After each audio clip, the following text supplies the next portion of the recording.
خالد صالح ممثل ومحامي فران ألمونيوم. ايه ده؟ حلواني واو. يا ملابس.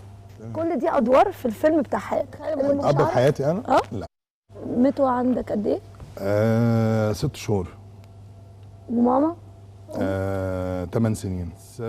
في اللي قام بقى بدور الاب كويس قوي في الحقيقه في حياتي. ده هو؟ اللي هو اخويا الكبير. موت الاب بتحس ان الحيطه اللي انت ساند عليها مش موجوده.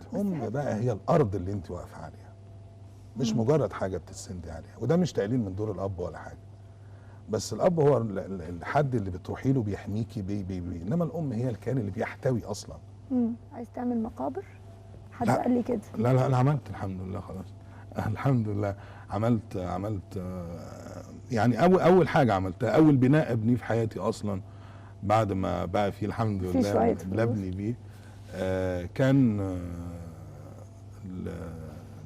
المقبره بتاعت امي وابويا.